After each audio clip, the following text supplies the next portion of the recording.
Bueno, pues vamos a platicar de un rumor que seguramente a muchos los inquieta, a algunos los preocupa, a otros podría ponerlos contentos. Hay quienes están más informados que otros, pero nosotros aquí en el programa hemos decidido invitar al contador público Martín Domínguez Chío para que nos ayude a entender mejor qué pasa con estos rumores. ¿El IMSS y el ISSSTE van a desaparecer? ¿Se privatizan? ¿Están en quiebra?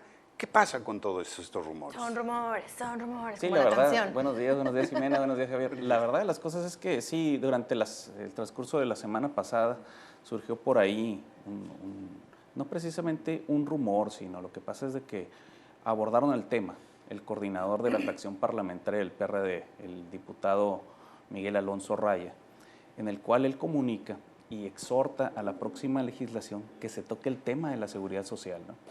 Porque tanto el IMSS como el ISSSTE se enviaron sus estados financieros en el corte de este año y la verdad de las cosas es que sus estados financieros están alarmantes en el sentido de que no precisamente que se aproximen a la quiebra, pero que si no se mantiene una economía sana, unas finanzas sanas en esos dos institutos, pues corren el riesgo de que en el corto plazo estar, pues ahora sí que precisamente al borde de la quiebra.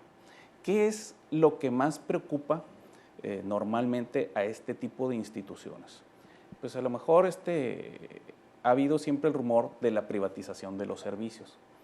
Siempre estos institutos pues no pueden dar abasto a tantos derechohabientes que tienen en su cartera. Hay estudios del propio Seguro Social en el cual se documenta que solamente el 10% de los derechohabientes utilizan el servicio.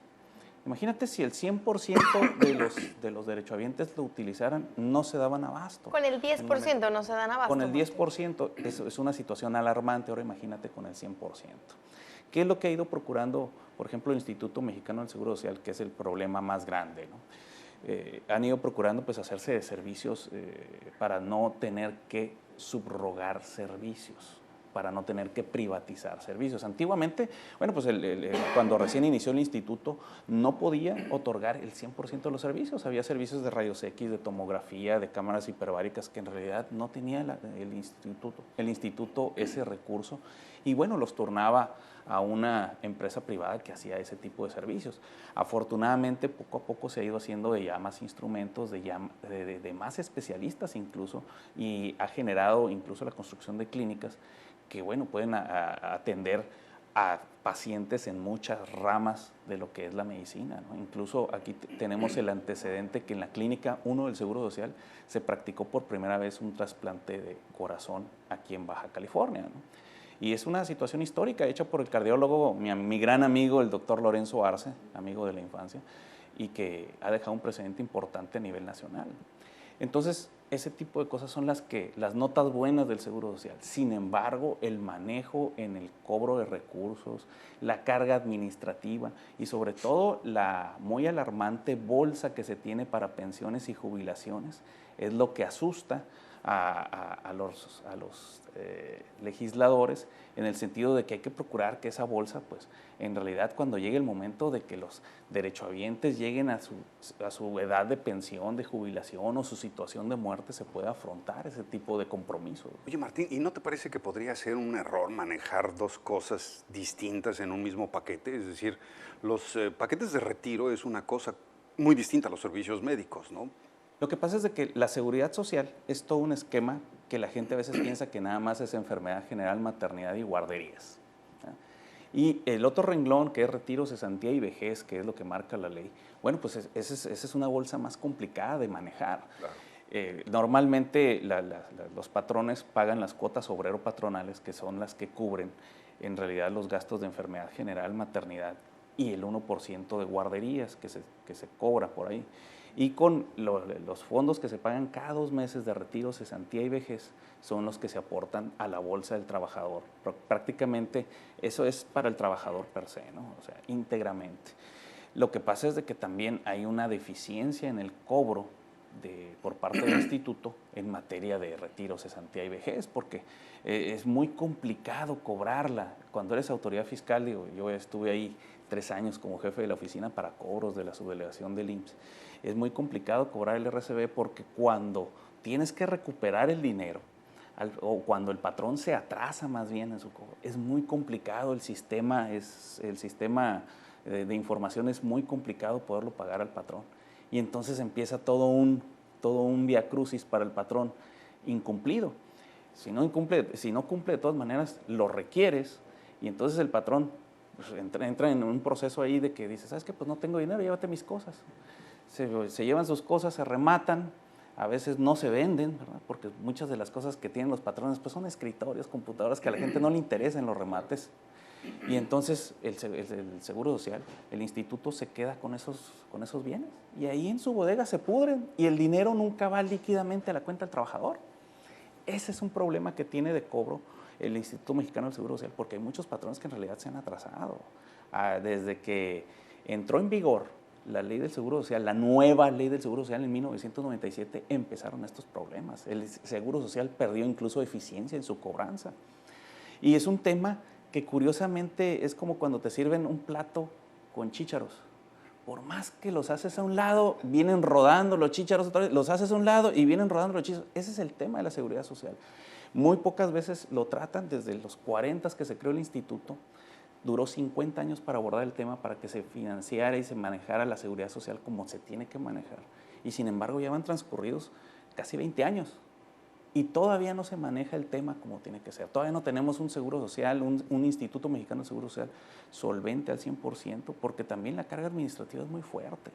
El sindicato, la gente del sindicato es uno de los sindicatos más fuertes de la República, ¿no? Junto con el de los electricistas, antiguamente el de los telefonistas, son de los sindicatos, sin incluir Pemex, de los más fuertes. Entonces, es una situación ahí muy complicada la carga administrativa que tiene el instituto, ¿no? Entonces, aparte del manejo complejo, que todavía no se pone de acuerdo el Instituto Mexicano de Seguro Social con la CONSAR, algunas personas, algunas instituciones que han manejado el Fondo de Ahorro para el Retiro ya han desaparecido, lo han dejado su manejo a los bancos. Entonces, todo este tipo de cosas han estado haciendo que haya una desconfianza siempre en el ambiente, ¿no? Sobre todo ahora que desapareció una de las más grandes, ¿no? Que se fue, siglo XXI se fue con Banorte, por ejemplo, y era la más fuerte. Incluso muchos trabajadores de Seguro Social estábamos en Afore del siglo XXI y de repente desapareció y eres Banorte, pues, ¿qué pasa aquí, no? Por eso empiezan los rumores, por situaciones mal fundadas, a veces no explicadas.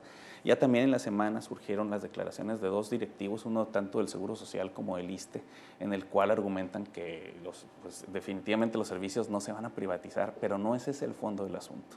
No es de que si se privatizan los servicios o no, porque de alguna forma creo que funcionarían mejor los servicios privatizados en cierta manera para el instituto. Sin embargo, pues no es conveniente también, porque el gasto que ha generado tradicionalmente pues es muy complicado poderlo privatizar rápidamente, ¿no? Es una situación que se tiene que sentar, que es lo que convoca la bancada del PRD actualmente. Dice, nosotros ya nos vamos, ya recibimos esta información, los que vienen, que pongan este tema sobre la mesa para tratarlo, porque sí es muy complicado. En muy poco tiempo, estamos hablando 2017, 2018, ya va a haber problemas en el gasto normal, porque ya lleva muchos años el Seguro Social que sus ingresos con sus egresos pues son más los gastos que lo que entra.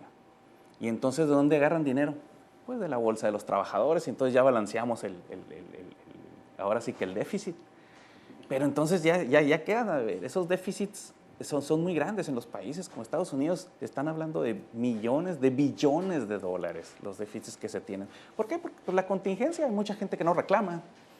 Y hay mucha gente que en realidad se muere su marido y no van y reclaman lo que les corresponde. Incluso hay muchas personas que lo que tienen derecho por casarse, no lo cobran. Y sin embargo esas contingencias deben de cubrirse oportunamente por el Seguro Social. Y sin embargo pues estamos en una situación de que si no lo reclamas el Seguro Social se adueña de ellos y no pasa nada. Entonces, ese es el riesgo, ¿no?, que se tiene actualmente, y por eso la rumorología que ha habido en el ambiente, en redes sociales sobre todo, de que si se está en quiebra o no está en quiebra el instituto. Tenemos una pregunta del público, licenciado. Fíjate que nos pregunta Aurora Vela si nos podrías comentar un poco más sobre esta ley que mencionas, la ley del 97. ¿En qué consiste? ¿Qué cambios? ¿Qué parte fundamental es la que puede afectarnos ahora? Mira, la ley del 97 surgió a raíz de precisamente de tratar de separar, per se, la cuestión de enfermedad general y maternidad con las cuestiones de todo lo demás, ¿no?, de la seguridad social en sí. Porque el otro, la cuestión de lo que preocupa siempre a los gobiernos en materia de seguridad social es la enfermedad, ¿no? De que no vaya a haber epidemias, etcétera, poder atender a la gente. Y de cierta manera, desde que se creó esta ley del 97, hubo una cierta desconfianza hasta en el propio gobierno, que en el 2000 empezaron a crear ese famoso seguro popular. Y algunos chantajistas ahí, patrones, dicen, no, pues no te doy IMSS, pero te voy a dar seguro popular. Pues eso no es ayuda para el trabajador, porque cualquiera se puede inscribir al seguro popular. Pero lo que sí separó el cobro de enfermedad y maternidad con lo de retiro, cesantía y vejez.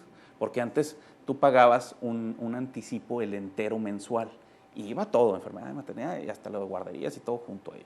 Y entonces ya se empezó a separar mensualmente el pago de cuotas obrero patronales, lo de retiro, cesantía y vejez, y se creó también el fondo de ahorro para el retiro, ¿sí? En coordinación con la CONSAR. Entonces ahí incluso hubo algunas modificaciones importantes en cuestión de afiliación, etcétera, tablas, pero lo más importante es de que se creó ahí en sí la bolsa de la que hablamos de ahorro para los trabajadores, para sus contingencias futuras, ¿no? Entonces, en pocas palabras, y ya para cerrar el tema, contador, no. Ya para correrme. No, para cerrar el tema, porque para irnos a comerciales. Nos vamos a comerciales. Mira, el malo de la película es que está ahí enfrente de nosotros. Antes de irnos, que nos deje todos sus datos. Y finalmente, para cerrar el tema, no hay privatización, al menos en puerta. No hay privatización en puerta ni de IMSS ni de ISSSTE, y la bancarrota y esas cuestiones son las que proponen los diputados, de que la próxima Cámara, de los que vienen, nuestros diputados electos, pues que se pongan a estudiar el tema, porque sí viene muy pesado, ¿no? Bueno, por lo pronto entonces ya vimos, lo del Chapo no fue para distraernos de esa privatización, como se decía, ¿no? No, claro. Nos das tus números de contacto, por favor. Claro que sí, el 449-7149. Y en correo electrónico martindechu@gmail.com.